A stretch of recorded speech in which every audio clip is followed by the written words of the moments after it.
오늘은 어떠셨어요? 그녀의 목소리는 언제나 따뜻했습니다. 부드러운 미소, 공감하는 눈빛, 내 말을 끝까지 들어주는 유일한 사람. 나는 그녀를 믿었습니다. 아니, 의지했습니다. 선생님만 제 편이에요. 그 말을 할 때마다 그녀는 고개를 끄덕였습니다. 따뜻하게, 다정하게. 하지만 그녀가 상담실 문을 나선 뒤 향한 곳이 내 남편의 침대였다는 걸 나는 몰랐습니다. 아니, 몰랐던 게 아닙니다. 알고도 모른 척했던 겁니다. 왜냐하면 이 게임의 규칙을 남편보다 먼저 이해한 건 바로 나였으니까요. 상담실 문을 열고 들어서는 순간 은은한 라벤더 향이 코끝을 스쳤습니다. 언제나 같은 향기였죠. 박서윤 상담사는 창가 쪽 의자에 앉아 미소를 지으며 나를 맞이했습니다. 안녕하세요, 혜원 씨. 오늘은 좀 어때요? 그냥. 그래요. 나는 가방을 내려놓고 소파에 몸을 기댔습니다.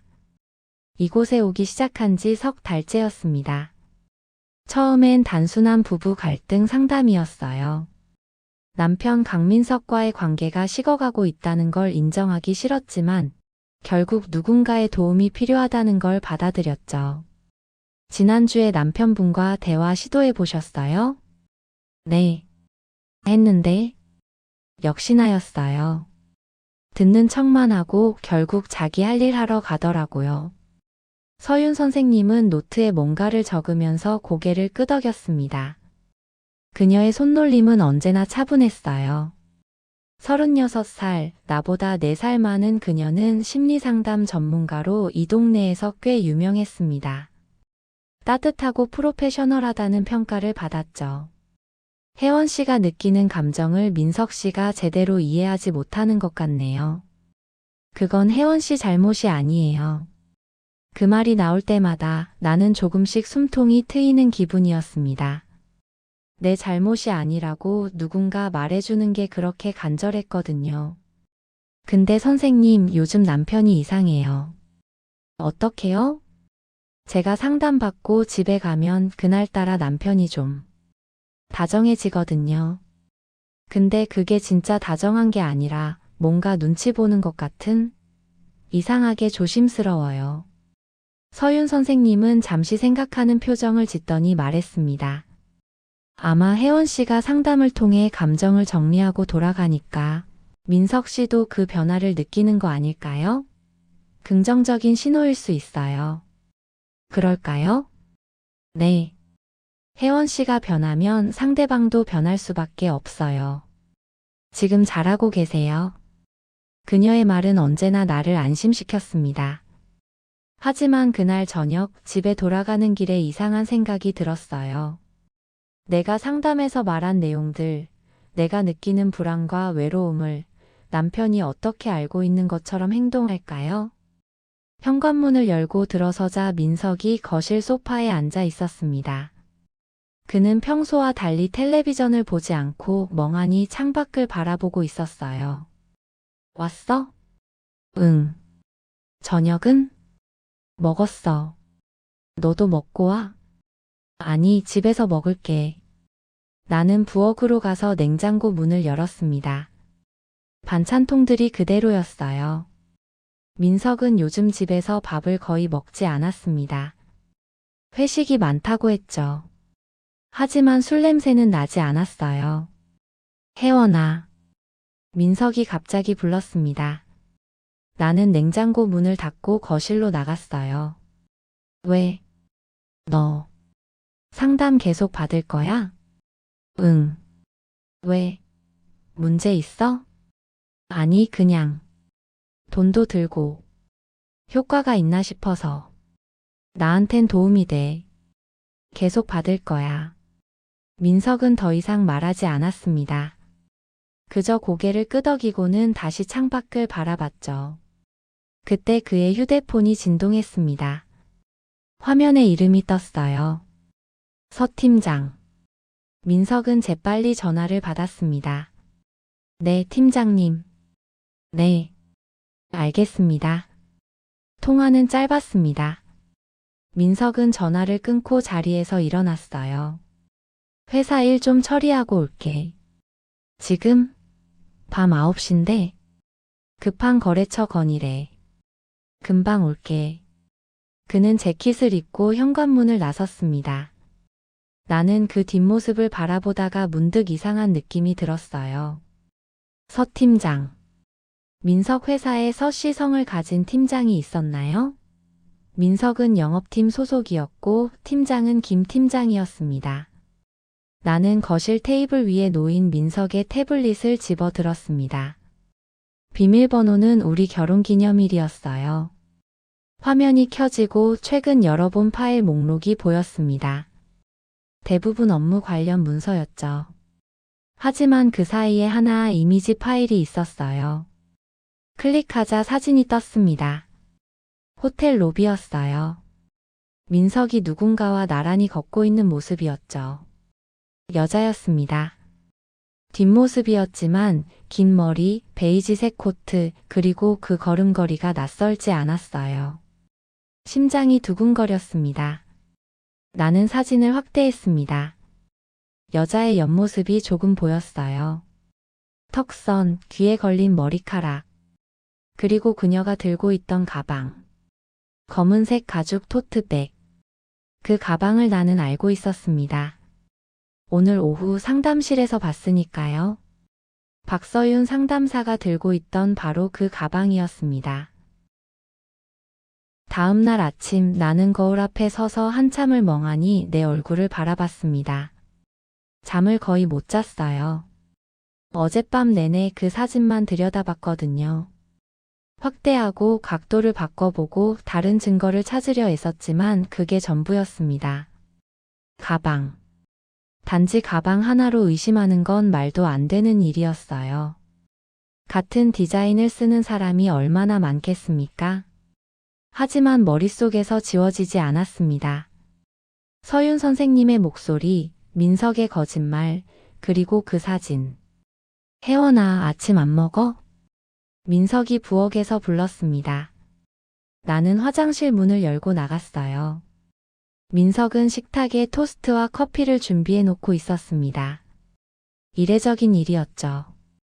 보통은 나 혼자 먹거나 각자 알아서 챙겨 먹었는데 오늘 일찍 나가야 해서 같이 먹자. 그래. 나는 식탁에 앉았습니다. 민석은 커피를 내 앞에 놓으며 말했어요. 어제 늦게 들어와서 미안해. 거래처 일이 생각보다 오래 걸렸어. 응. 너 요즘 피곤해 보여. 괜찮아? 응. 괜찮아. 민석은 내 대답을 듣고 잠시 망설이는 듯 하더니 조심스럽게 말을 꺼냈습니다. 혜원아, 상담. 효과 있어?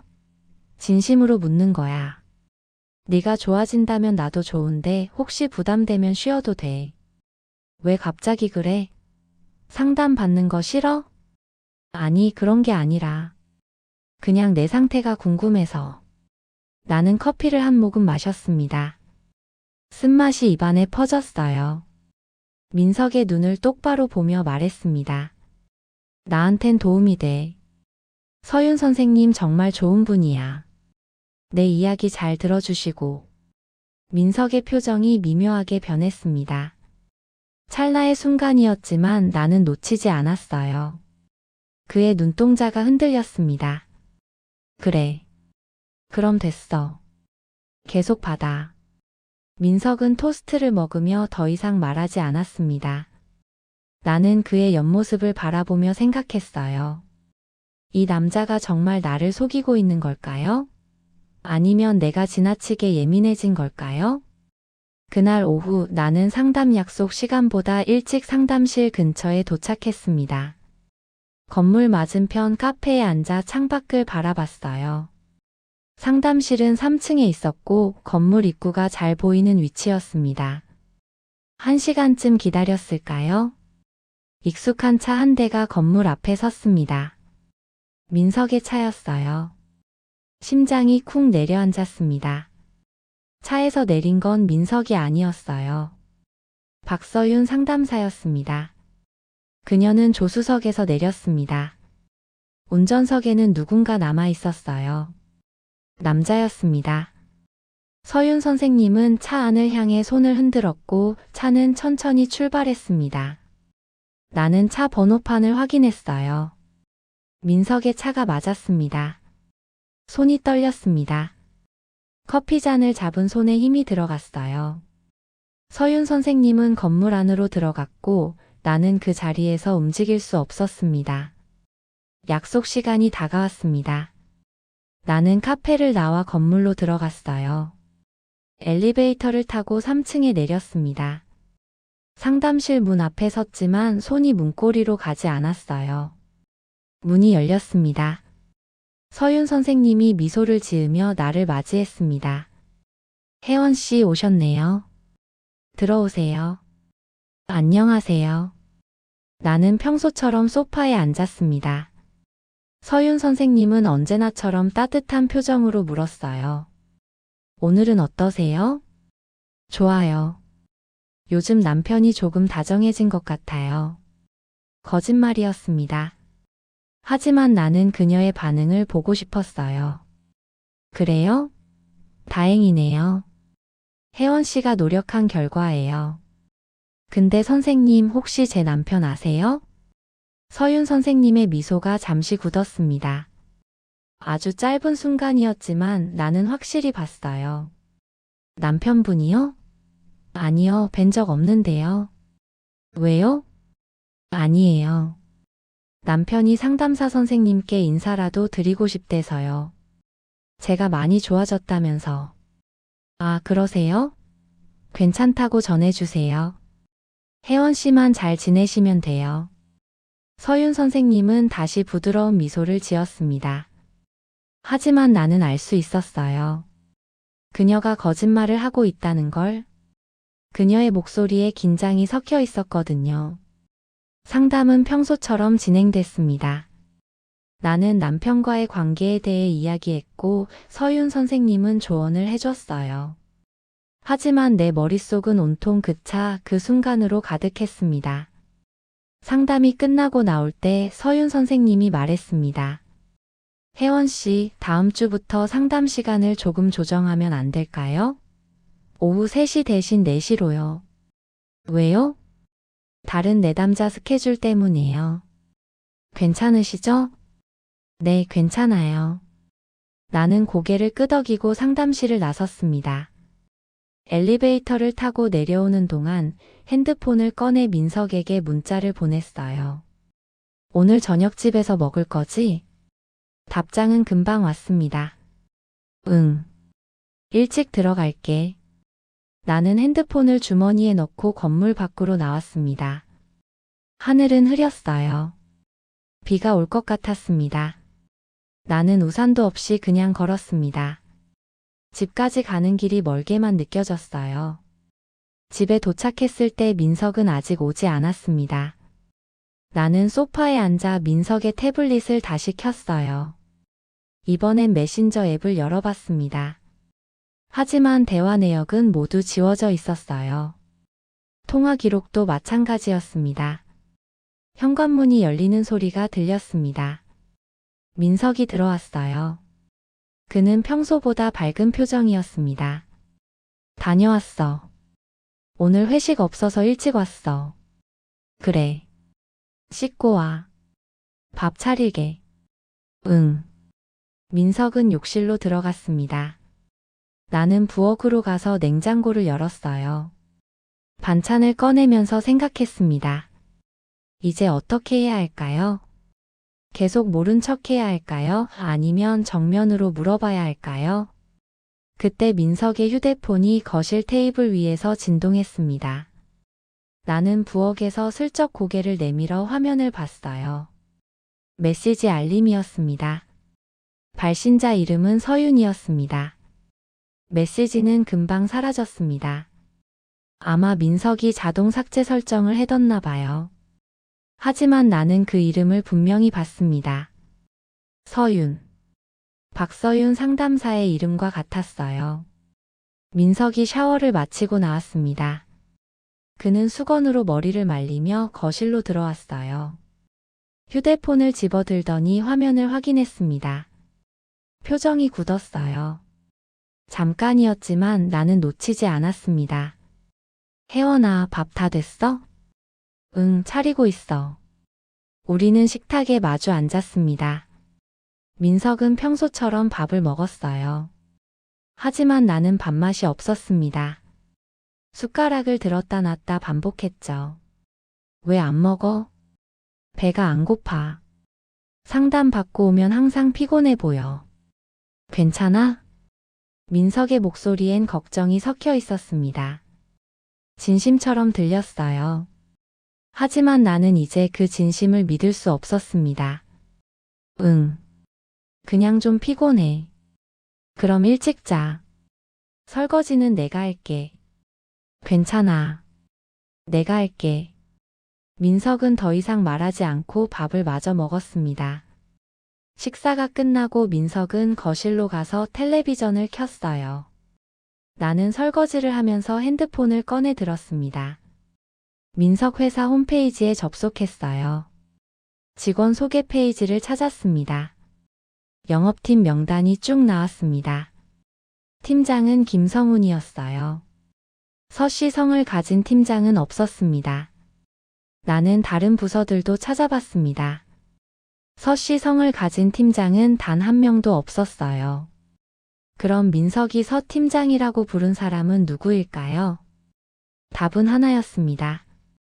박서윤 상담사. 민석은 그녀를 팀장이라고 위장해서 부른 거예요.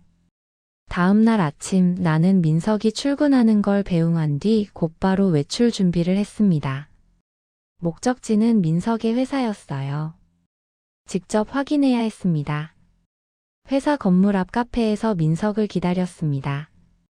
점심시간이 되자 직원들이 우르르 나왔어요. 민석도 동료들과 함께 나왔습니다.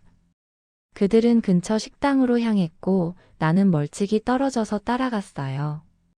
식당 안에서 민석은 동료들과 밥을 먹으며 이야기를 나눴습니다. 평범한 점심시간이었어요.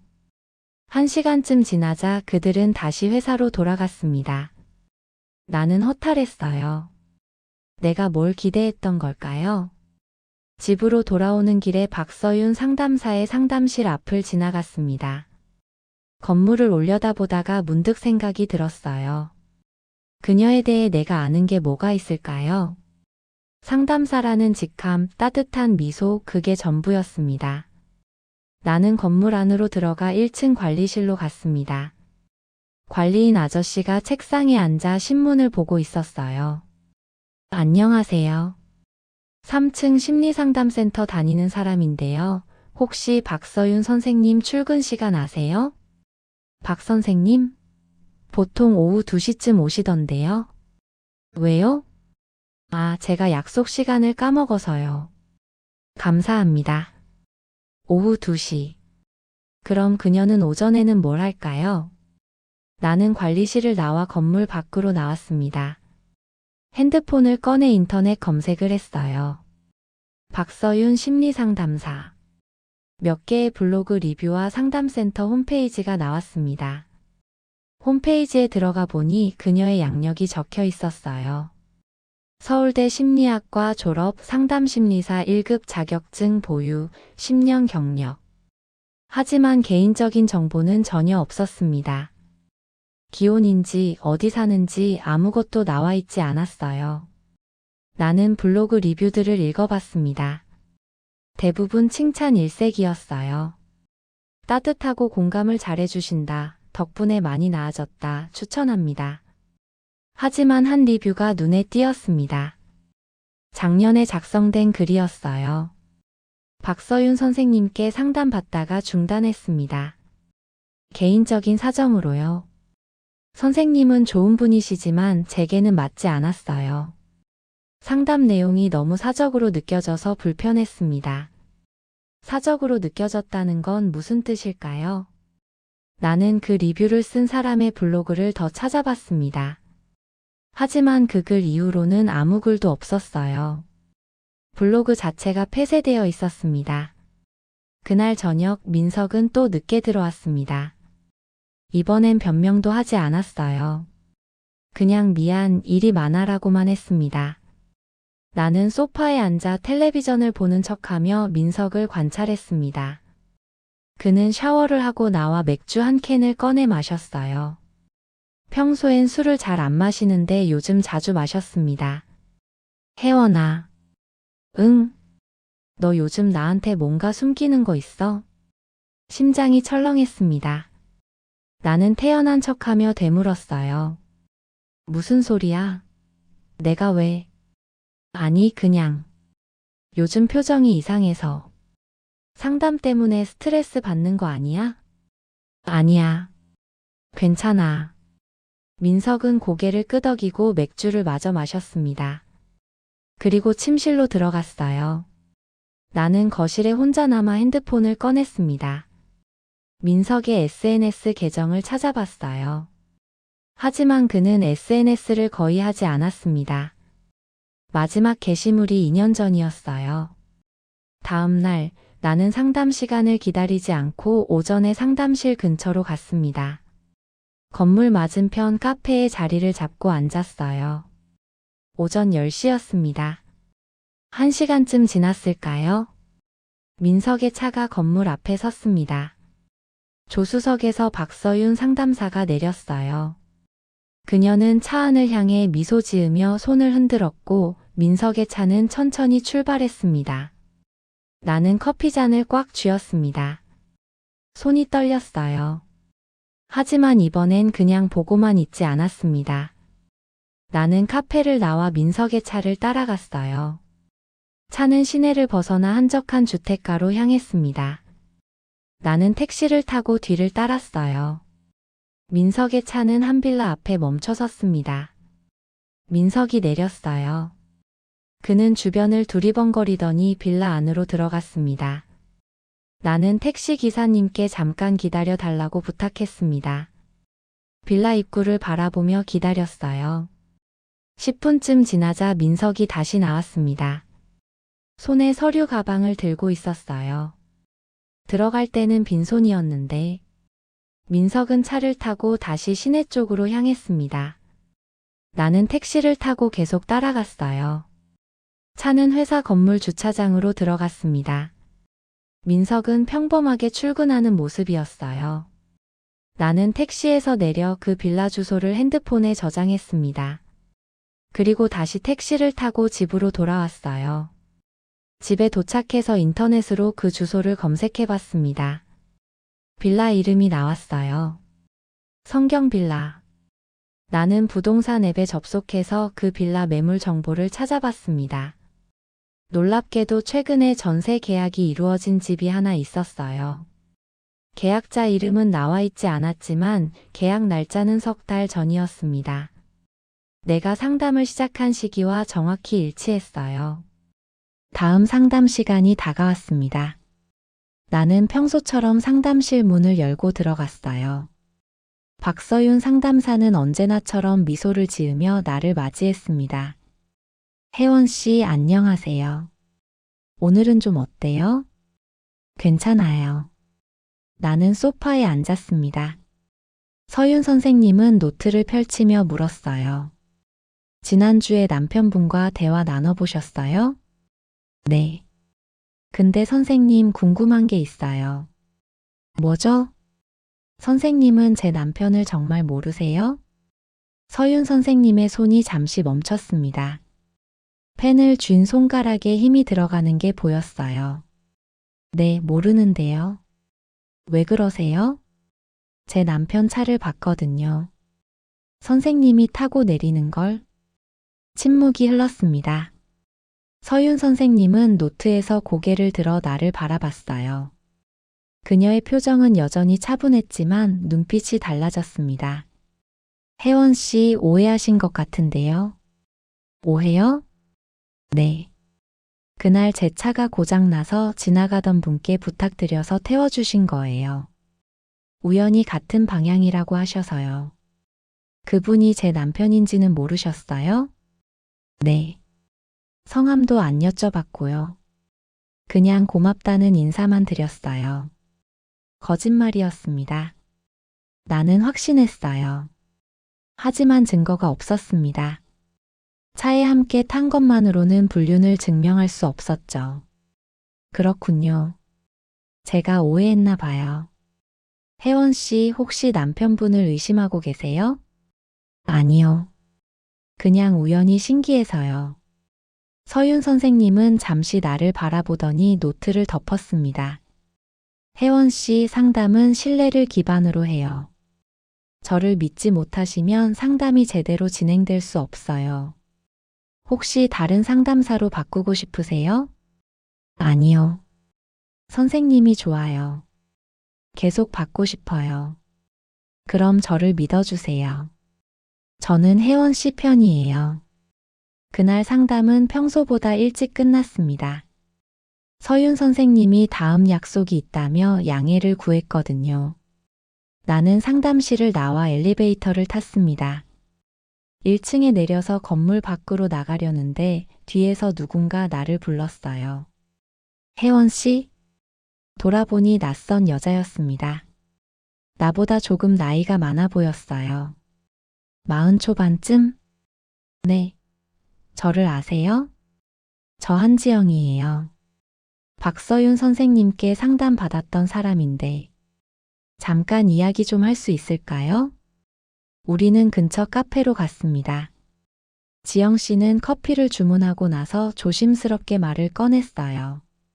혜원 씨, 박서윤 선생님께 상담받은 지 얼마나 되셨어요? 3달 정도요. 그럼 아직 모르실 수도 있겠네요. 뭐요? 지영 씨는 잠시 망설이다가 핸드폰을 꺼냈습니다. 사진 한 장을 보여줬어요.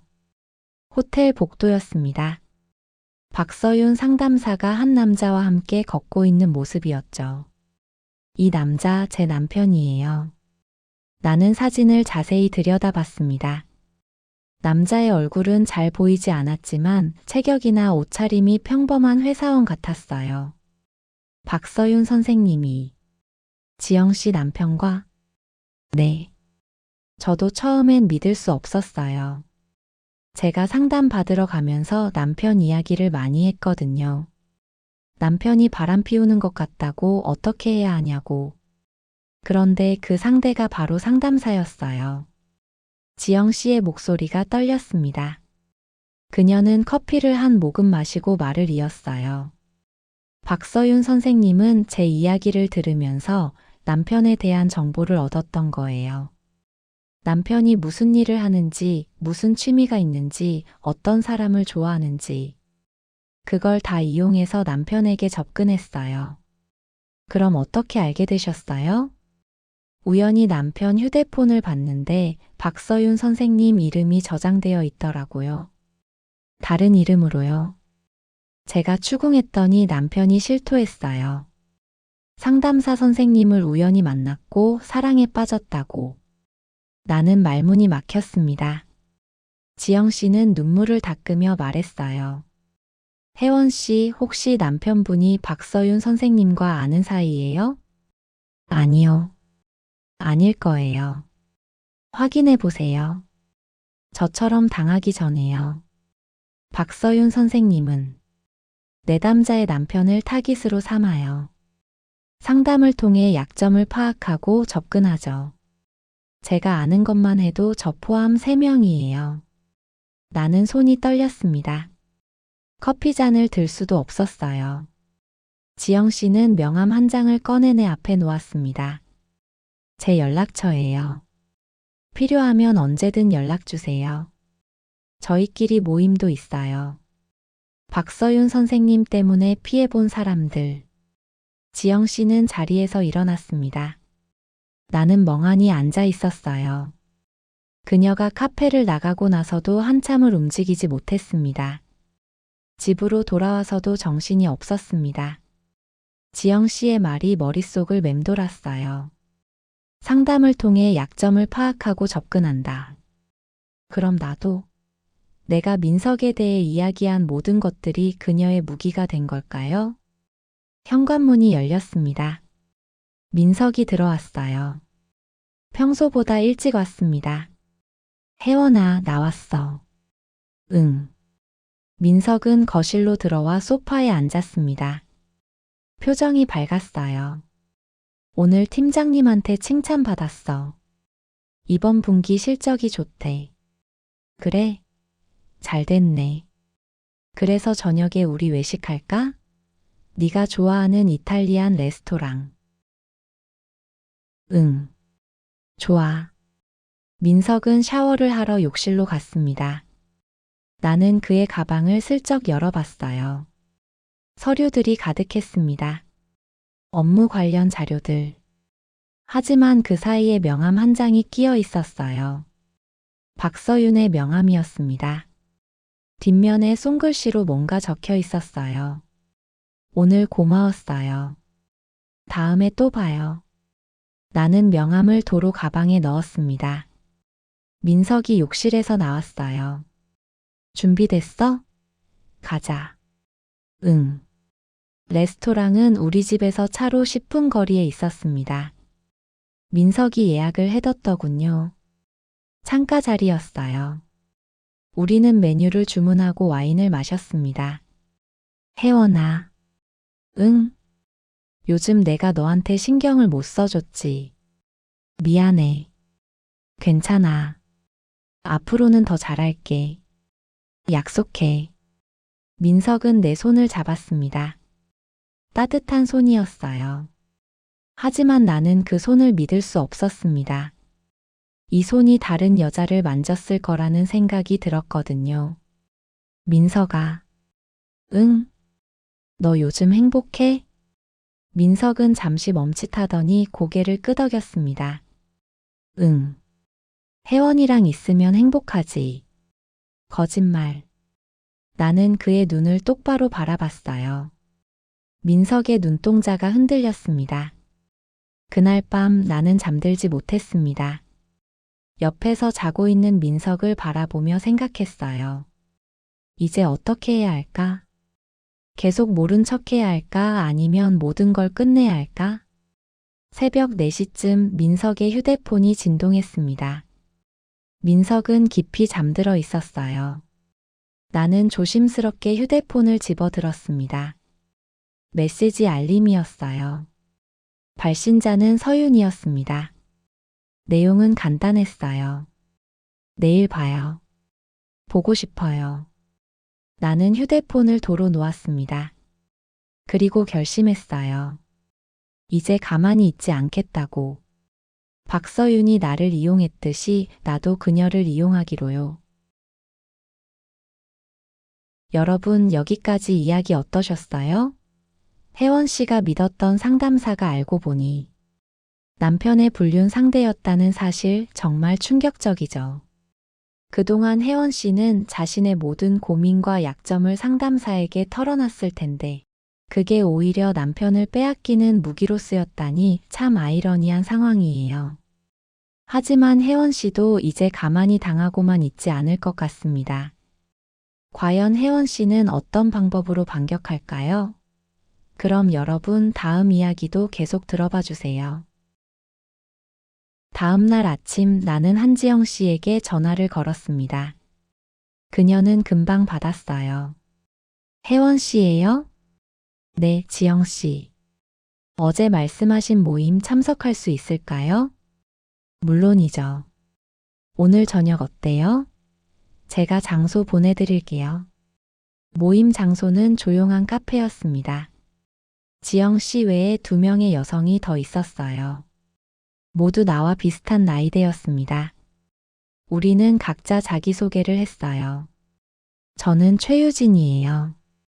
박서윤 선생님께 작년에 상담받았어요. 저는 오은서예요. 2년 전에 상담받았고요. 그들은 모두 같은 피해자였습니다. 상담을 받으면서 남편에 대한 이야기를 했고 박서윤이 그 정보를 이용해 남편들에게 접근했다고 했어요. 박서윤은 정말 치밀해요. 유진 씨가 말했습니다. 상담 중에 남편의 취향, 스트레스 요인, 결혼 생활의 불만까지 전부 파악하죠. 그리고 그걸 바탕으로 남편에게 이상형처럼 다가가요. 맞아요. 은서 씨가 맞장구 쳤어요. 제 남편도 그랬어요. 박서윤이 우연을 가장해서 남편 회사 근처 카페에서 자주 마주쳤대요. 그러다 자연스럽게 커피 한잔하게 되고 대화하게 되고 지영 씨가 서류 몇 장을 꺼내 테이블 위에 놓았습니다. 제가 조사한 거예요. 박서윤은 최근 5년간 최소 7명의 남편과 관계를 가졌어요. 모두 자기 내담자의 남편들이에요. 나는 서류를 들여다봤습니다. 사진들, 호텔 출입 기록, 통화 내역. 증거들이 빼곡했어요. 이걸로 고소할 수는 없나요? 어려워요. 유진 씨가 한숨을 쉬었습니다. 분류는 민사상 문제지 형사상 문제가 아니거든요. 게다가 박서윤은 흔적을 거의 안 남겨요. 전부 현금으로 결제하고 메시지도 자동 삭제 설정해놔요. 그럼 우리가 할 수 있는 건 뭐죠? 사회적으로 매장하는 거예요. 은서 씨가 말했습니다. 상담사로서의 신뢰를 무너뜨리는 거죠. 하지만 그러려면 확실한 증거가 필요해요. 결정타가 될 만한 거요. 나는 고개를 끄덕였습니다. 그리고 내가 가진 정보를 공유했어요. 성경빌라 주소, 민석의 차에서 내리는 모습, 명함에 적힌 손글씨. 성경빌라요? 지영 씨가 눈을 빛냈습니다. 혹시 몇 호예요? 확인은 못했는데 최근에 전세 계약된 집이 있더라고요. 제가 알아볼게요. 그 집이 박서윤 명의인지. 우리는 계획을 세웠습니다. 먼저 박서윤의 일거수일투족을 감시하기로 했어요. 그녀가 누구를 만나는지 어디를 가는지, 그리고 결정적 증거를 확보하는 거예요. 다음 날 나는 평소처럼 상담을 받으러 갔습니다. 하지만 이번엔 가방에 소형 녹음기를 넣어뒀어요. 상담 내용을 전부 녹음하기 위해서였습니다. 혜원 씨, 오늘은 어떠세요? 좋아요. 요즘 남편이랑 관계가 많이 나아졌어요. 거짓말이었습니다. 하지만 박서윤은 기뻐하는 표정을 지었어요. 정말 잘 됐네요. 어떤 변화가 있었어요? 남편이 제 말을 더 잘 들어주는 것 같아요. 그리고 저한테 더 신경 써주고요. 혜원 씨가 노력한 결과예요. 자신을 먼저 사랑하니까 상대방도 변한 거죠. 나는 고개를 끄덕이며 계속 이야기했습니다. 민석의 최근 행동, 그의 스케줄, 그가 좋아하는 것들. 박서윤은 열심히 메모했어요. 나는 알고 있었습니다. 이 정보가 어디에 쓰일지. 상담이 끝나고 나오는 길에 지영 씨에게서 문자가 왔습니다. 성경빌라 203호. 박서윤 명에 맞아요. 석 달 전 전세 계약. 심장이 빠르게 뛰었습니다. 이제 확실해졌어요. 박서윤은 민석과의 은밀한 만남을 위해 집까지 마련한 거예요. 그날 밤 나는 민석에게 물었습니다. 민석아, 이번 주말에 우리 여행 갈까? 여행? 갑자기? 응. 우리 결혼한 지 5년 됐잖아. 기념으로. 민석은 잠시 망설이더니 고개를 끄덕였어요. 좋아. 어디로 갈까? 강원도 어때? 바다 보러. 그래, 예약 내가 할게. 하지만 나는 여행 갈 생각이 없었습니다. 이건 함정이었어요. 민석이 주말에 나와 함께 있다면 박서윤을 만날 수 없을 테니까요. 그럼 박서윤은 어떤 반응을 보일까요? 금요일 저녁 민석은 가방을 싸며 신이 나 보였습니다. 오랜만에 여행이네. 기대돼. 나도. 우리는 차를 타고 출발했습니다. 하지만 고속도로에 진입하기 직전 나는 갑자기 배를 움켜쥐었어요. 아야. 왜? 괜찮아? 배가 갑자기 아파. 미안한데 병원 좀 들렀다 갈까? 민석은 차를 돌려 근처 병원으로 향했습니다. 응급실에 도착해서 나는 진료를 받았어요. 의사는 급성 장염일 가능성이 있다며 하루 이틀 안정을 취하라고 했습니다. 여행은 다음에 가야겠다. 민석이 아쉬워했어요. 미안해. 내가 컨디션 관리를 못했네. 아니야. 건강이 먼저지. 집에 가서 쉬어. 우리는 집으로 돌아왔습니다. 나는 침대에 누워 쉬는 척했어요. 민석은 거실에서 텔레비전을 보고 있었습니다. 그때 민석의 휴대폰이 울렸어요. 민석은 재빨리 휴대폰을 집어들더니 현관 쪽으로 걸어갔습니다. 나는 몰래 일어나 문틈으로 엿들었어요. 응, 나야. 아니, 못 갈 것 같아. 혜원이가 아파서. 응, 미안해. 다음에 볼게. 통화를 끊고 민석은 한숨을 쉬었습니다. 나는 재빨리 침대로 돌아가 눈을 감았어요. 민석이 침실로 들어왔습니다. 혜원아, 자. 응. 민석은 이불을 덮어주고 나갔습니다. 나는 눈을 뜨고 천장을 바라봤어요. 박서윤에게 전화한 게 분명했습니다. 만날 약속이 있었던 거예요. 토요일 아침 나는 일찍 일어나 민석에게 말했습니다. 많이 나았어. 병원 다녀올게. 내가 데려다 줄까? 아니야. 택시 타고 갈게. 너 쉬어. 나는 집을 나와 택시를 탔습니다. 목적지는 성경빌라였어요. 빌라 앞에 도착해서 203호를 확인했습니다. 2층 끝 집이었어요. 1시간쯤 기다렸을까요? 익숙한 차 한 대가 빌라 앞에 섰습니다. 민석의 차였어요. 민석이 내렸습니다. 그는 주변을 살피더니 빨리 걸어 빌라 안으로 들어갔습니다. 10분 후 박서윤이 나타났습니다. 그녀도 빌라 안으로 들어갔어요. 나는 핸드폰을 꺼내 들었습니다. 지영 씨에게 문자를 보냈어요. 지금 203호에 둘 다 있어요. 답장이 곧 왔습니다. 사진 찍어요. 최대한 많이. 나는 빌라 입구 쪽으로 조심스럽게 다가갔습니다. 계단을 올라가 2층 복도에 섰어요.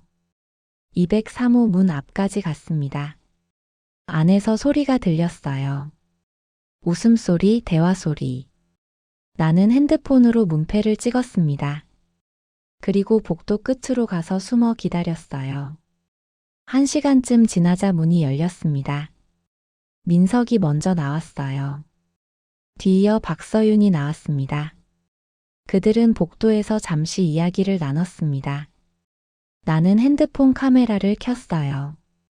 박서윤이 민석의 팔을 잡았습니다. 민석은 그녀의 머리를 쓰다듬었어요.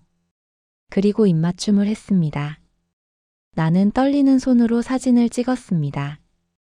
연속으로 여러 장. 그들은 헤어졌고 민석이 먼저 계단을 내려갔어요. 박서윤은 문을 잠그고 민석을 따라 내려갔습니다. 나는 그 자리에서 한참을 서 있었습니다. 다리에 힘이 풀렸어요. 하지만 울지 않았습니다. 이미 예상했던 일이니까요. 나는 사진들을 확인했습니다. 선명했어요. 누가 봐도 불륜 현장이었습니다. 집으로 돌아가는 택시 안에서 지영 씨에게 사진을 보냈습니다. 곧 전화가 왔어요. 혜원 씨 대박이에요. 이 정도면 충분해요. 이제 어떻게 하죠? 다음 주 월요일에 다시 만나요. 본격적으로 시작할게요.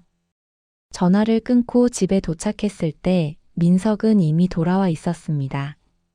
샤워를 한 모습이었어요. 어디 갔다 와? 병원 오래 걸렸네. 응. 검사 좀 받았어. 괜찮대? 응. 약 먹으면 나을 거래. 민석은 안심한 표정을 지었습니다. 나는 그의 얼굴을 바라봤어요. 1시간 전까지 다른 여자와 입맞춤하던 그 입술이 지금은 나를 걱정하는 척하고 있었습니다. 혜원아, 저녁 뭐 먹을까? 아무거나. 그럼 내가 주문할게. 넌 쉬어. 민석은 치킨을 주문했습니다.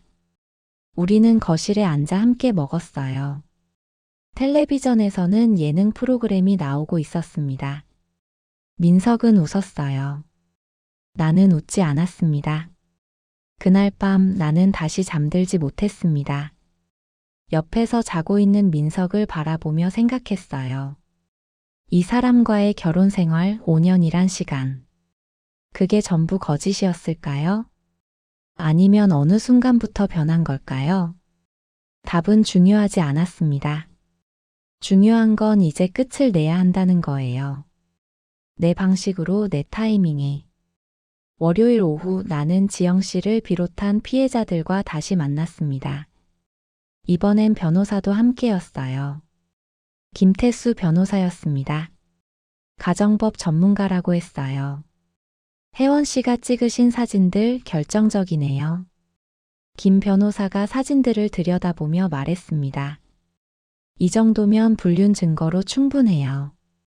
민석 씨와 이혼 소송 진행하시면 위자료 청구 가능합니다. 이혼은 아직 생각 안 해봤어요. 그럼 어떻게 하실 건가요? 나는 잠시 생각했습니다. 이혼. 그게 최선일까요? 아니면 다른 방법이 있을까요? 박서윤을 먼저 처리하고 싶어요. 지영 씨가 고개를 끄덕였습니다. 맞아요. 박서윤이 문제죠. 그 여자만 없어지면. 하지만 박서윤을 어떻게 처리하죠? 유진 씨가 물었습니다. 법적으로는 문제 삼기 어렵잖아요. 김 변호사가 말했습니다. 법적으로는 어렵지만 윤리적으로는 문제가 있어요. 상담사 윤리 강령에 명시되어 있거든요. 내담자와의 이중관계 금지. 박서윤은 내담자의 남편과 관계를 맺었으니 이건 명백한 위반이에요. 그럼 어디에 신고하면 되나요? 한국상담심리학회요. 박서윤이 속한 학회에 징계 요청을 할 수 있어요. 자격증 정지나 취소까지 가능하죠. 우리는 계획을 구체화했습니다. 먼저 박서윤의 윤리 위반 증거를 모으기로 했어요. 나를 포함한 4명의 피해자가 각자 진술서를 작성하고 증거 자료를 첨부해서 학회에 제출하는 거예요. 하지만 학회 징계만으로는 부족해요. 은서 씨가 말했습니다. 박서윤은 그냥 다른 곳에서 다시 시작할 거예요. 맞아요. 나도 동의했습니다. 사회적으로 매장해야 해요. 다시는 상담사로 활동할 수 없게.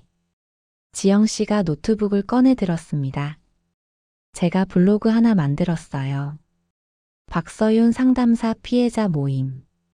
여기에 우리 사연들을 올릴 거예요. 실명은 가리고 증거만 공개하는 거죠. 그럼 명예훼손으로 고소당하지 않을까요? 내가 물었습니다. 사실만 쓰면 괜찮아요. 김 변호사가 답했습니다.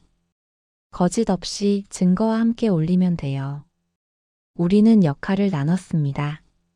지영 씨는 블로그 관리, 유진 씨는 SNS 확산, 은서 씨는 언론 제보, 그리고 나는 추가 증거 수집.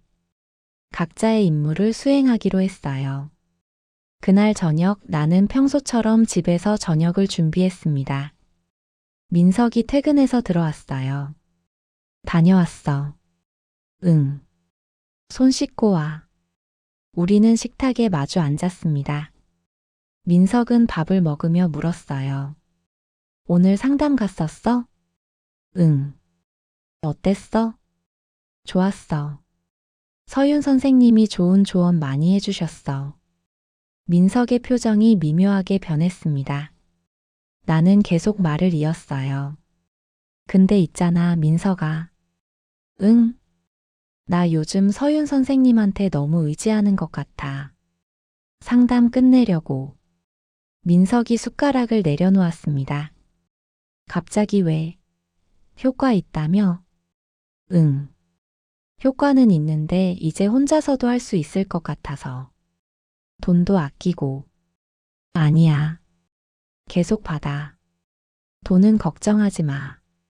민석의 목소리에 급함이 묻어났습니다. 나는 속으로 웃었어요. 역시나였죠. 민석은 내가 상담을 그만두길 원하지 않았습니다. 그럼 박서윤을 만날 핑계가 사라지니까요. 그래. 그럼 조금 더 받아볼까? 응. 그게 좋겠어. 민석은 다시 밥을 먹었습니다. 나는 그의 얼굴을 관찰했어요. 안도하는 표정이었습니다. 다음 날 나는 상담실에 갔습니다. 하지만 이번엔 상담을 받으러 간 게 아니었어요. 박서윤의 상담실 내부를 촬영하기 위해서였습니다. 상담이 시작되고 나는 평소처럼 이야기했습니다. 하지만 가방 속에 숨겨둔 초소형 카메라가 모든 걸 녹화하고 있었어요. 혜원 씨, 요즘 표정이 많이 밝아지셨어요. 그래요? 기분이 좋아져서 그런가 봐요. 남편분과는 어때요? 좋아요. 요즘 정말 다정해요. 박서윤은 미소를 지었습니다. 하지만 그 미소 뒤에 뭐가 숨어 있는지 나는 알고 있었어요. 질투, 불안, 조급함. 상담이 끝나고 나올 때 박서윤이 말했습니다. 혜원 씨, 다음 주부터 상담료가 조금 오를 거예요. 괜찮으시죠? 얼마나요? 회당 10만 원에서 15만 원으로요. 알겠어요. 나는 고개를 끄덕이고 상담실을 나왔습니다. 상담료 인상. 이것도 계산된 거겠죠. 내가 부담을 느껴서 상담을 그만두길 바라는 건지 아니면 더 많은 돈을 뜯어내려는 건지. 집으로 돌아와서 카메라 영상을 확인했습니다. 선명하게 찍혔어요. 상담실 내부, 박서윤의 얼굴, 그리고 우리의 대화. 이것도 증거가 될 거예요. 그날 밤 지영 씨에게서 연락이 왔습니다. 혜원 씨 블로그 오픈했어요. 첫 글 올렸고요. 반응 어때요? 벌써 조회수 1000 넘었어요. 댓글도 많이 달리고 있어요. 다들 충격받은 것 같아요. 나는 블로그에 접속했습니다. 첫 글 제목은 상담사가 내 남편을 빼앗아갔습니다 였어요. 지영 씨의 사연이었습니다. 사진은 모자이크 처리되어 있었지만 내용은 구체적이었어요. 댓글들을 읽어봤습니다. 이게 진짜예요? 너무 충격적이네요. 상담사가 이럴 수가 있나요? 윤리가 없네요. 저도 박서윤 선생님한테 상담받았는데 설마 저도 경찰에 신고 안 하세요? 반응이 뜨거웠습니다. 나는 지영 씨에게 문자를 보냈어요. 다음은 제 차례예요. 내일 글 올릴게요. 다음 날 나는 내 사연을 정리했습니다. 제목은 상담사는 내 비밀을 남편에게 팔았습니다 였어요. 상담 내용이 어떻게 민석에게 전달됐는지, 박서윤이 어떻게 민석에게 접근했는지, 그리고 성경 빌라에서 찍은 사진까지 모든 걸 공개했습니다. 글을 올리고 1시간 만에 조회수가 5천을 넘었습니다. 공유도 빠르게 늘어났어요. SNS에서도 화제가 되기 시작했습니다. 저녁 무렵 박서윤에게서 전화가 왔습니다. 나는 전화를 받지 않았어요. 문자가 왔습니다. 혜원 씨, 급한 일이 생겼어요. 연락 주세요. 나는 문자를 무시했습니다. 민석에게서도 전화가 왔어요. 이것도 받지 않았습니다. 저녁 8시쯤 현관 초인종이 울렸습니다. 민석이었어요. 나는 문을 열어줬습니다. 혜원아. 민석의 얼굴은 창백했습니다. 손에 휴대폰을 들고 있었어요. 화면에는 내가 올린 블로그 글이 떠 있었습니다. 이게 진짜야? 응. 진짜야. 민석은 말문이 막혔습니다. 나는 그를 지나쳐 거실로 걸어갔어요. 소파에 앉아 민석을 바라봤습니다. 언제부터였어? 민석은 고개를 숙였습니다. 3달 전부터. 내가 상담 시작한 시기네. 미안해. 정말 미안해. 미안하다고 끝날 일이야? 민석은 무릎을 꿇었습니다. 눈물을 흘렸어요. 혜원아, 제발. 한 번만 용서해줘. 다시는 안 그럴게. 나는 민석을 내려다봤습니다. 눈물, 애원, 후회. 하지만 나는 더 이상 흔들리지 않았어요. 민석아, 나 너한테 한 가지 물어볼 게 있어. 뭐든지 말해. 박서윤이 먼저 접근했어? 아니면 네가 먼저 접근했어? 민석은 대답하지 못했습니다. 침묵이 흘렀어요. 나는 알 수 있었습니다. 둘 다였다는 걸. 박서윤이 씨앗을 뿌렸고 민석이 물을 준 거예요. 나가줄래? 혜원아, 나가라고. 민석은 천천히 일어났습니다. 현관으로 걸어가다가 돌아봤어요. 혜원아, 진짜 미안해. 너 사랑해. 그 말 이제 하지 마. 역겹거든. 민석은 문을 열고 나갔습니다. 문이 닫히는 소리가 들렸어요. 나는 소파에 그대로 앉아 있었습니다. 눈물이 나올 줄 알았는데 나오지 않았어요. 그냥 텅 빈 기분이었습니다. 핸드폰이 울렸습니다. 지영 씨였어요. 혜원 씨 봤어요? 기사 떴어요. 기사요? 네. 포털 사이트 메인에 떴어요. 유명 상담사, 내담자 남편과 불륜 의혹. 나는 인터넷을 검색했습니다. 정말 기사가 여러 개 올라와 있었어요. 우리가 올린 블로그 글이 언론에까지 퍼진 거예요. 이제 시작이에요. 지영 씨가 말했습니다. 박서윤, 끝났어요. 나는 기사들을 읽으며 생각했습니다. 정말 끝났을까요? 아니면 이제부터가 진짜 시작일까요? 다음 날 아침 세상이 뒤집혔습니다.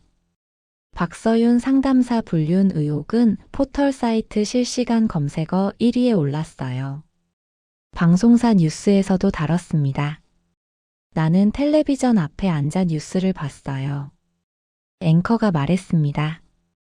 유명 심리상담사 박서윤 씨가 내담자의 남편들과 부적절한 관계를 맺었다는 의혹이 제기됐습니다.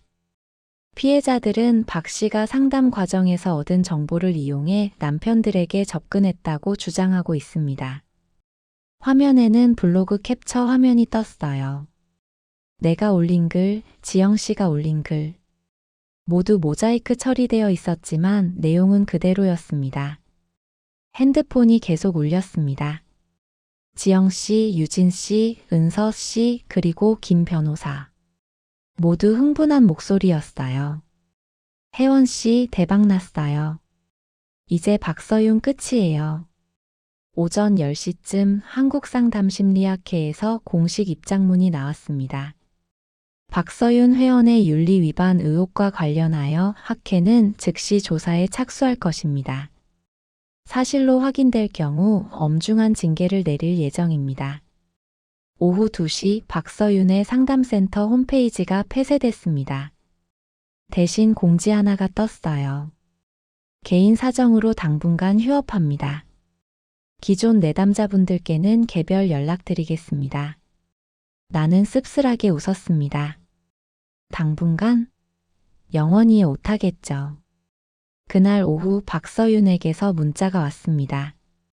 혜원 씨, 한 번만 만나주세요. 제발요. 오해를 풀고 싶어요.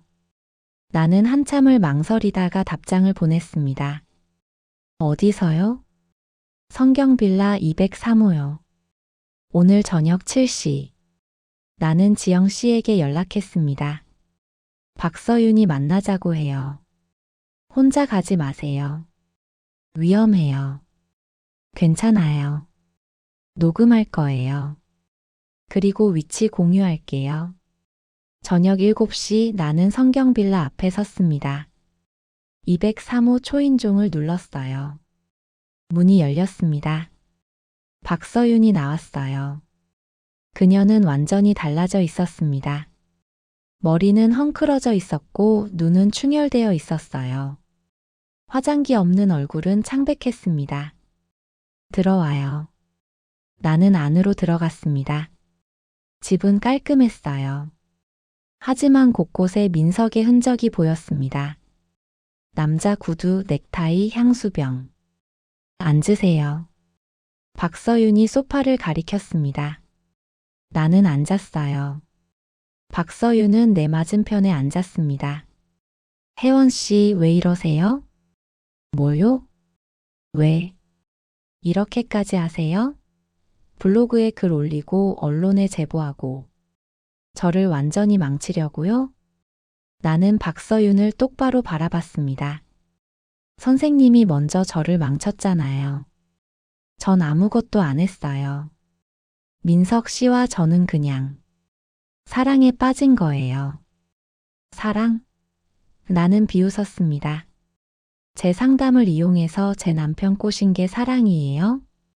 박서윤은 고개를 저었습니다. 아니에요. 저는 민석 씨를 우연히 만났어요. 카페에서. 거짓말.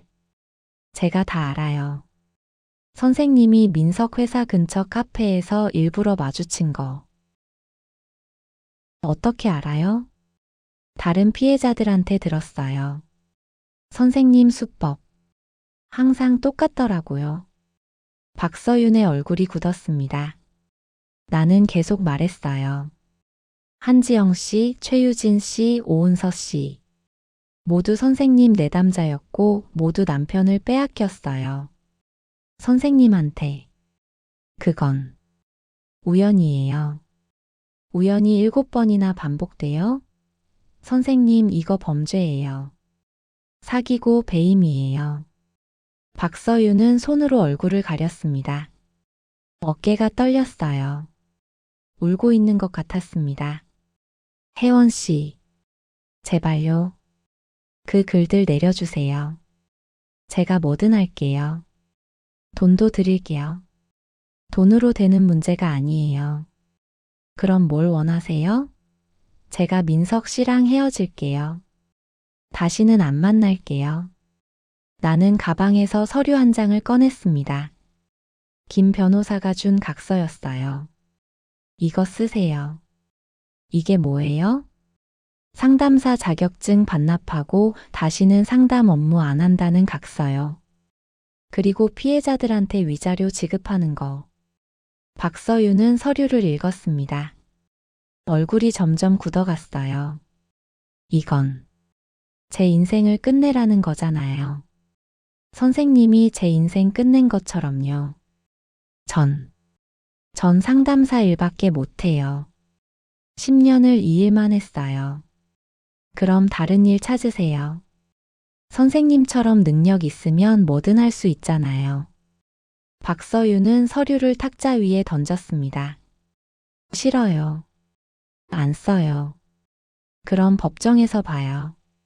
민사로든 형사로든 끝까지 가는 거예요. 나는 일어섰습니다. 박서윤이 내 팔을 잡았어요. 혜원 씨, 제발요.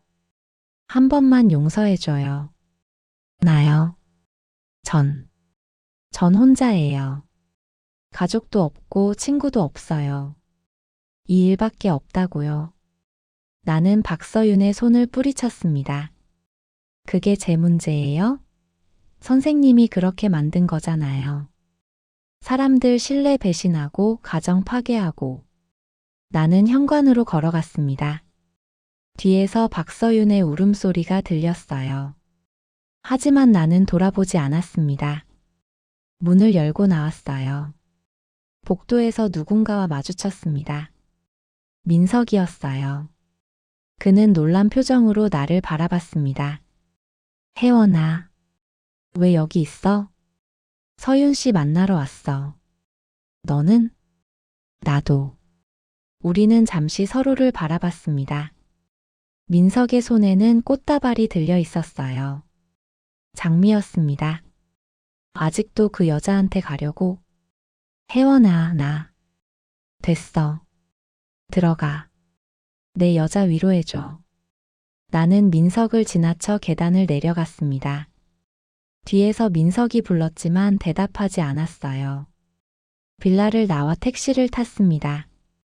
집으로 가는 길에 핸드폰이 울렸습니다. 지영 씨였어요. 혜원 씨 괜찮아요? 네. 괜찮아요. 박서윤 뭐래요? 각서 쓰기 싫대요. 그럼 어떡해요? 법적으로 가는 거죠. 어차피 증거는 충분하니까. 알겠어요. 김 변호사님한테 말할게요. 전화를 끊고 창밖을 바라봤습니다. 서울의 야경이 펼쳐져 있었어요. 수많은 불빛들. 각각의 불빛 뒤에는 각각의 삶이 있겠죠. 누군가는 행복하고 누군가는 불행하고. 나는 어떤 쪽일까요? 불행한 쪽이었어요. 하지만 이제는 아니에요. 내가 선택한 거니까. 이 끝을, 이 복수를. 다음 날 또 다른 기사가 떴습니다. 박서윤 상담사, 피해자들 집단 고소. 사기 배임 혐의. 우리 넷은 김 변호사와 함께 경찰서에 갔습니다. 고소장을 제출했어요. 박서윤을 사기와 배임 그리고 업무상 배임 혐의로 고소했습니다. 승소 가능성은 50%예요. 김 변호사가 말했습니다. 하지만 민사는 거의 확실해요. 위자료는 받을 수 있어요. 오후에 한국상담심리학회에서 연락이 왔습니다. 조사 결과 박서윤의 윤리 위반이 확인됐다고요. 자격증 영구 정지 처분이 내려졌습니다. 끝났네요. 유진 씨가 안도의 한숨을 쉬었습니다. 아직 끝난 게 아니에요. 은서 씨가 말했습니다. 재판이 남았어요. 그래도 박서윤은 이제 상담사 못해요. 그걸로 충분하지 않아요? 지영 씨가 말했습니다. 나는 고개를 끄덕였습니다. 충분했어요. 박서윤은 이제 다시는 내담자를 만날 수 없을 거예요. 다시는 누군가의 비밀을 이용해 가정을 파괴할 수 없을 거예요. 그날 밤 민석에게서 전화가 왔습니다. 나는 받지 않았어요. 문자가 왔습니다. 혜원아, 미안해. 정말 미안해. 이혼 서류 보냈어. 네가 원하는 대로 할게. 나는 문자를 읽고 지웠습니다. 답장하지 않았어요. 다음 날 정말로 이혼 서류가 등기로 왔습니다. 열어보니 모든 재산을 내게 준다고 적혀 있었어요. 집도 차도 예금도. 민석은 아무것도 안 가져간다고 했습니다. 나는 서류를 들고 김 변호사를 찾아갔습니다. 이거 사인해도 돼요? 당연하죠. 혜원 씨한테 유리해요. 위자료까지 받으면 더 좋고요. 위자료는 받고 싶지 않아요. 왜요? 그냥 깨끗하게 끝내고 싶어요. 돈 받으면 계속 연결되어 있는 것 같아서. 김 변호사는 고개를 끄덕였습니다. 혜원 씨 마음이 중요하죠. 나는 서류에 사인했습니다.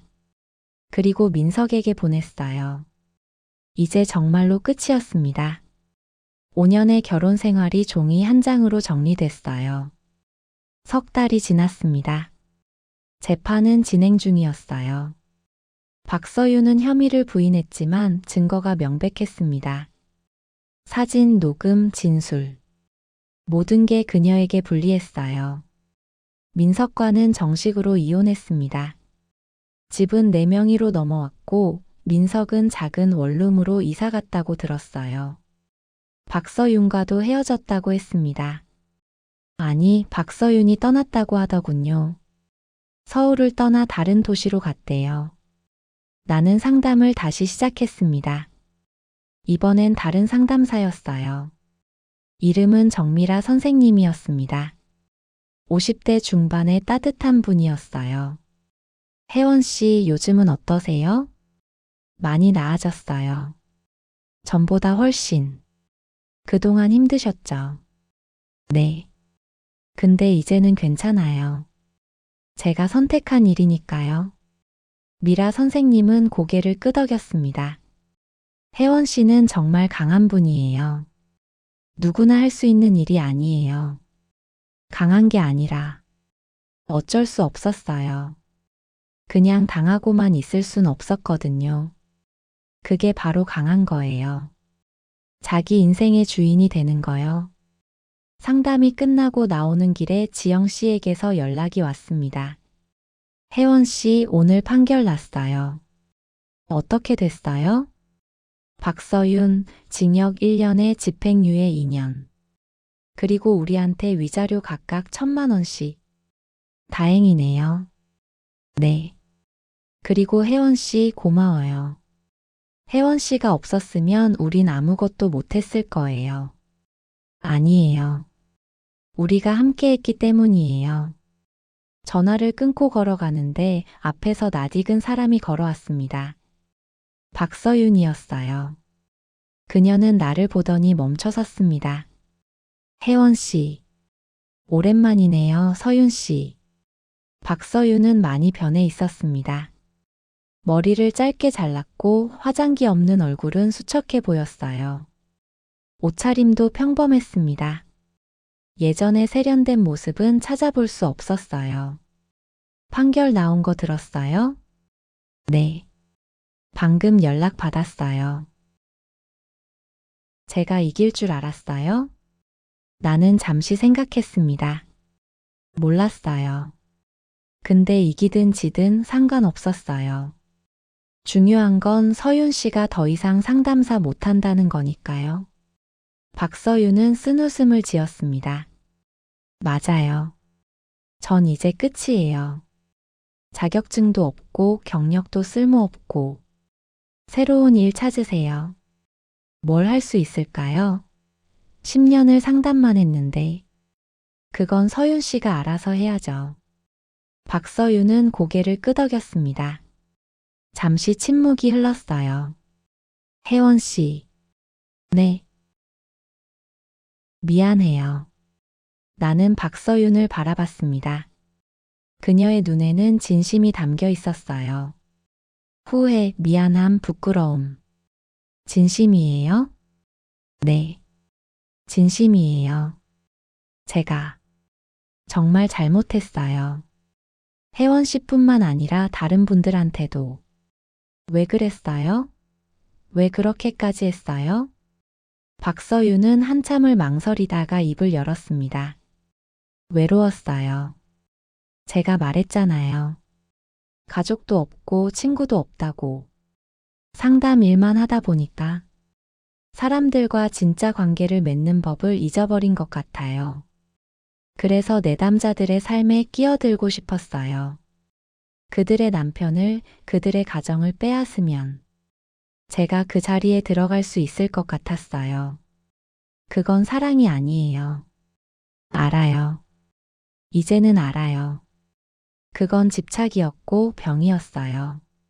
나는 박서윤을 보며 생각했습니다. 이 사람도 결국 외로운 사람이었구나. 잘못된 방법으로 외로움을 채우려 했던 불쌍한 사람. 서윤 씨. 네. 다시는 이러지 마세요. 다른 사람 인생 망치지 말고 서윤 씨 인생이나 제대로 사세요. 박서윤은 눈물을 닦았습니다. 그럴게요. 정말. 죄송해요. 그녀는 고개를 숙이고 걸어갔습니다. 나는 그 뒷모습을 한참 바라봤어요. 측은한 마음이 들었지만 동시에 단호해야 한다는 것도 알았습니다. 용서는 할 수 있지만 잊어서는 안 되니까요. 집으로 돌아오는 길에 카페에 들렀습니다. 커피 한 잔을 주문하고 창가 자리에 앉았어요. 밖을 바라보니 사람들이 바쁘게 지나다니고 있었습니다. 각자의 삶을 살아가는 사람들. 핸드폰이 울렸습니다. 민석이었어요. 나는 잠시 망설이다가 받았습니다. 여보세요. 혜원아. 나 민석이야. 무슨 일이에요? 그냥. 안부 전화야. 잘 지내? 네. 잘 지내요. 나 정말 미안해. 매일 후회하고 있어. 알아요. 근데 민석 씨 이제 그만 연락해요. 우린 끝났잖아요. 그래. 알았어. 근데 혜원아. 네. 행복하게 살아. 꼭. 전화가 끊겼습니다. 나는 핸드폰을 내려놓고 커피를 마셨어요. 쓴맛이 입안에 퍼졌습니다. 하지만 나쁘지 않았어요. 그날 저녁 지영 씨와 유진 씨, 은서 씨를 만났습니다. 우리는 작은 식당에서 저녁을 먹었어요. 드디어 끝났네요. 유진 씨가 말했습니다. 정말 긴 싸움이었어요. 은서 씨가 술잔을 들었습니다. 우리 모두 수고했어요. 지영 씨가 술잔을 부딪혔어요. 우리는 함께 건배했습니다. 술을 마시며 이야기를 나눴어요. 그동안의 일들, 앞으로의 계획들. 혜원 씨는 앞으로 뭐 할 거예요? 유진 씨가 물었습니다. 아직 잘 모르겠어요. 근데 뭔가 새로운 일 시작하고 싶어요. 예를 들면, 상담사. 모두가 놀란 표정을 지었습니다. 상담사요? 진심이에요? 네. 제가 겪은 일들이 누군가에게 도움이 될 수 있을 것 같아서요. 잘못된 상담이 얼마나 위험한지, 좋은 상담이 얼마나 중요한지 알게 됐거든요. 지영 씨가 내 손을 잡았습니다. 좋은 생각이에요. 혜원 씨라면 정말 좋은 상담사가 될 거예요. 우리는 늦은 밤까지 이야기를 나눴습니다. 웃기도 하고 울기도 하고 서로를 위로했어요. 이 사람들이 있어서 내가 버틸 수 있었다는 걸 알았습니다. 집에 돌아와 침대에 누웠습니다. 천장을 바라보며 생각했어요. 지난 1년간의 일들. 배신, 고통, 복수, 그리고 끝. 나는 후회하지 않았습니다. 내가 선택한 길이었고 그 결과를 받아들일 준비가 되어 있었으니까요. 물론 쉽지 않았어요. 밤마다 잠 못 이루고 민석을 그리워하고 예전의 평화로운 일상을 그리워했습니다. 하지만 돌아갈 수는 없었어요. 그리고 돌아가고 싶지도 않았습니다. 그 평화는 거짓이었으니까요. 진실을 알고 사는 게 거짓 속에서 행복한 척하는 것보다 나았습니다. 핸드폰을 켜서 박서윤의 번호를 찾았습니다. 그리고 삭제했어요. 민석의 번호도 삭제했습니다. 이제 정말로 끝이었어요. 창밖을 보니 달이 떠 있었습니다. 보름달이었어요. 환하고 밝은 달. 나는 달을 보며 생각했습니다. 내 인생도 저 달처럼 다시 밝아질 수 있을까요? 그럴 거라고 믿고 싶었습니다.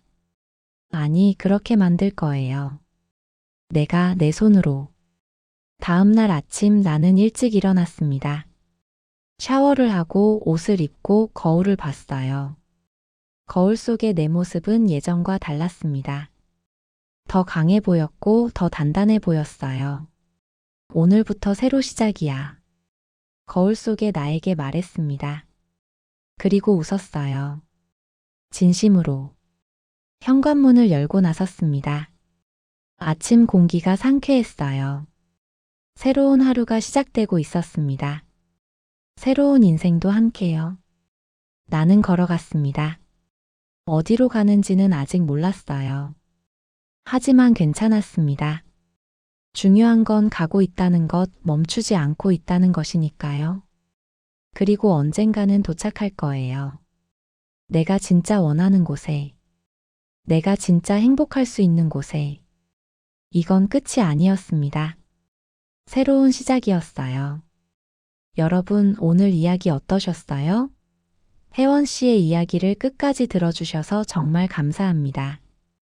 처음엔 믿었던 상담사가 알고 보니 남편의 불륜 상대였고 그 모든 배신과 고통 속에서도 혜원 씨는 무너지지 않았습니다. 오히려 같은 피해를 입은 사람들과 손을 잡고 정의를 위해 싸웠죠. 쉽지 않은 선택이었을 거예요. 그냥 모른 척하고 살 수도 있었을 텐데 혜원 씨는 진실을 마주했습니다. 이 이야기를 통해 우리는 여러 가지를 배울 수 있어요.